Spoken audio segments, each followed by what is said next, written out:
जी नमस्कार, मैं कुमुद कांत पांडे अपने चैनल कुमुद सर पर आप सभी लोगों का स्वागत करता हूं। आज 7 दिसंबर है, जो कि दिसंबर महीने के दूसरे सप्ताह की शुरुआत है। ऐसे में सभी सीटेड दिसंबर उत्तीर्ण साथियों के मन में बड़ा सवाल ये है कि सीटेड दिसंबर केस में जजमेंट किस तारीख को आएगा। क्या इसी सप्ताह में जजमेंट आने वाला है या फिर सीटेड दिसंबर केस का क्या स्टेटस है।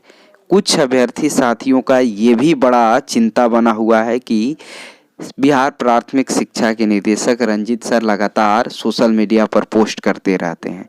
उसको देखते हुए कई लोग कई तरह के अपने हिसाब से विश्लेषण करते हैं और विश्लेषण करने के बाद व्हाट्सएप ग्रुप में दिन रात हो हल्ला मचाने का काम करते हैं। उन लोगों से कहना चाहूँगा कि हर सवालों का जवाब आपके इस वीडियो में देने की कोशिश कर रहा हूँ। वीडियो के अंत हिस्से तक बने रहें। होता यह है कि आप लोग वीडियो को ध्यान से देखते नहीं है, लेकिन व्हाट्सएप ग्रुप में हो हल्ला जरूर मचाते हैं। आप सभी लोगों को बतला देना चाहता हूं कि बिहार प्राथमिक शिक्षक नियोजन पर अब तक का सबसे बड़ा झटका लगने वाला है। क्योंकि इसके पहले एक बड़ा झटका लगा था सीटेड दिसंबर केस को देखते हुए कि नियोजन पत्र पे स्टे लगाया गया है। लेकिन आपको बता दूं कि एक और बहुत बड़ा झटका कुछ ही दिनों में लगेगा, उसका भी विश्लेषण इस वीडियो में करूंगा। लेकिन सबसे पहले सीटेड दिसंबर केस के बारे में बतलाना चाहता हूं। आप सभी को बतला देना चाहता हूं कि स्क्रीन पर जो आप देख रहे हैं यह 7 दिसंबर का डेली कॉज लिस्ट है। यानी 7 दिसंबर आज जितने भी जजों के द्वारा जो भी केसों का सुनवाई होना है उसका एक cause list, daily cause list रखा हुआ है। उस कॉज लिस्ट में आपकी सीटेड दिसंबर केस को जो जजमेंट सुनाएंगे जज मिस्टर अनिल कुमार उपाध्याय सर, उनका नाम कहीं भी इस कॉज लिस्ट में नहीं है। इसका मतलब ये है कि 7 दिसंबर को जज mister Anil Kumar Upadhyay sir absent रहेंगे, अनुपस्थित रहेंगे। ऐसे में आज सीटेड दिसंबर केस में जजमेंट आने का तो कोई मतलब ही नहीं होता है। देखने वाली बात होगी कि कल यानी 8 दिसंबर को जज मिस्टर अनिल कुमार उपाध्याय सर बैठ रहे हैं या नहीं। जैसे ही उनका बेंच बैठेगा यानी वो केस की सुनवाई शुरू करेंगे कल के डेट में, यदि तो पता चलेगा कि आपके केस का क्या स्टेटस है, कितने नंबर पर आपका केस है। लेकिन अभ्यर्थियों के मन में बड़ा सवाल और चिंता ये है कि इतना लेट क्यों लग रहा है जजमेंट में। अरे भैया, आप लोग इसी तरीके से परेशान होते थे जब केस का सुनवाई नहीं होता था। 10-10 दिन 15 दिन जब डिले हो जाता था सुनवाई में, तब भी आप लोग उसी तरह परेशान होते थे। और तो और आप लोग कुछ लोगों का तुलना करने का बड़ा ये रहता है, तुरंत तुलना करते हैं कि प्राथमिकता केस में पहले ही ऑर्डर कैसे आ गया। अरे जब सुविधा होगा जज साहब के द्वारा, मैंने ऑलरेडी आशीष गिरी सर जो एडवोकेट है उनसे बातचीत किया इस मसले पे विस्तृत। उन्होंने बतलाया कि जैसे ही सुविधा होगा जज साहब को ऑर्डर लिखा जाएगा वैसे ही सुना दिया जाएगा। सिर्फ सीटेड दिसंबर केस ही जज मिस्टर अनिल कुमार उपाध्याय सर के पास नहीं है, उनके यहाँ कई तरह के केस है। और तो और जब ज़्यादा से ज़्यादा बेल मैटर होता है तो उसको अर्जेंसी में पहले जितना ज़्यादा से ज़्यादा हो सकता है उसको निकालने का प्रयास किया जाता है। ऐसे में आप लोग यदि थोड़ा दिन विलंब हो रहा है तो इसको देखते हुए आप लोग परेशान हो रहे हैं कि जजमेंट नहीं आ रहा है तो क्या हो रहा है। ये सब मूर्खता वाली बात छोड़ दीजिए।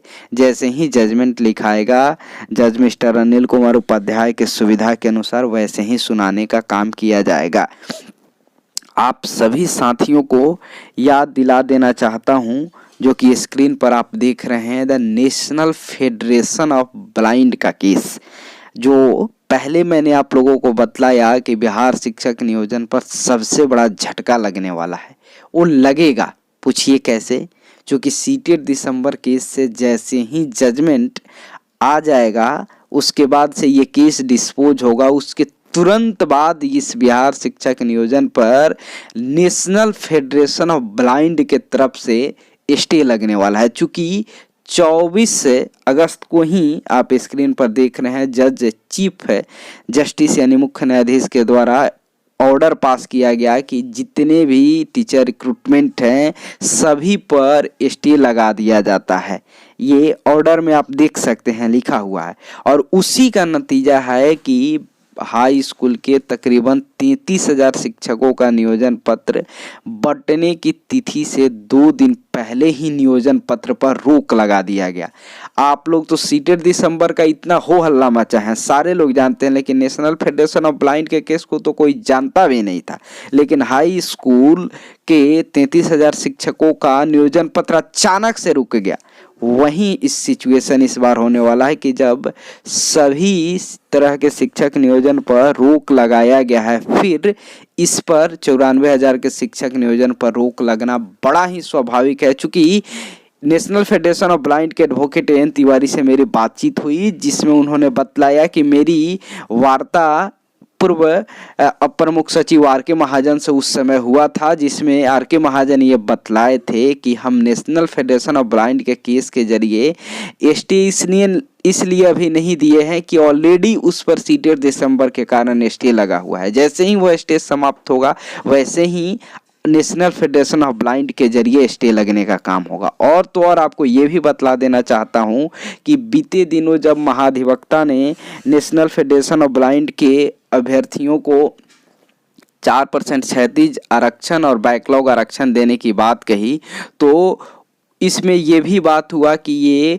1995 से लेकर के 2020 यानी तकरीबन 25 साल तक जितने भी ब्लाइंड अभ्यर्थियों को बैकलॉग सीट देना है उसका एक रोड मैप तैयार करना। आप सोच सकते हैं कि इसमें कितना समय लगेगा। इसीलिए मैंने बताया कि बिहार शिक्षक नियोजन पर अब तक का सबसे बड़ा झटका लगने वाला है, क्योंकि ये शिक्षक नियोजन जब तक ब्लाइंड केस में उन लोगों को पूर्णतः एक रोड मैप नहीं दे दिया जाता इतना दिनों का बैकलॉग सीट, तब तक ये नियोजन बढ़ ही नहीं सकता। इसलिए आप लोग ये जो पोस्ट आ रहा है शिक्षा के निदेशक महोदय का, ऐसे ऐसे पोस्ट पर ध्यान न दें, क्योंकि ऐसे ऐसे पोस्ट आते रहेंगे दिलासा दिलाने के लिए। आप जब देख रहे हैं कि हाई स्कूल में क्यों नहीं हाई स्कूल के नियोजन पत्र बांट दिया जा रहा है, स्टे लगा है, कैसे बटेगा, वही सिचुएशन है। आप लोग चिंतित ना हो, सीटेट और तो और कुछ लोगों का चिंता है कि आगे एग्जाम होने वाला है सीटेट का। अरे भैया एग्जाम होने वाला, ये तो कई से एग्जाम हो रहा है और एग्जाम होगा ही, तो फिर इससे क्या फर्क पड़ने वाला है, जबकि जजमेंट तुरंत सुनाया जाएगा। इसी सप्ताह में पूरी उम्मीद है सुनाने का। इसलिए आप लोग बेवजह और बिना सोचे समझे आप लोग चिंता ना करें। निश्चित रूप से जजमेंट आएगा। जैसे ही जज साहब अपने सुविधा के अनुसार लिखने का काम करेंगे वैसे ही जजमेंट आपके पास में होगा। इसलिए आप लोगों से कहना चाहूँगा कि ये सब पोस्ट देख करके, यूट्यूब पर वीडियोज़ देख करके, इधर उधर के व्हाट्सएप ग्रुप के मैसेज देख करके आप लोग चिंतित होने का कोई ज़रूरत नहीं है। आप लोग सिचुएशन को देखने का काम करें। निश्चित रूप से जजमेंट आएगा। और कहावत भी है कि देर से आया हुआ फैसला दुरुस्त होता है। उम्मीद करता हूं कि आप सभी लोग वीडियो देखने के बाद हो हल्ला तनिक कम मचाइएगा, और जैसे जैसे अपडेट होगा आप लोगों को देने का कोशिश किया जाएगा। आपके हो हल्ला मचाने से नहीं होगा। फिर मिलता हूं एक नए अपडेट के साथ। बहुत बहुत धन्यवाद।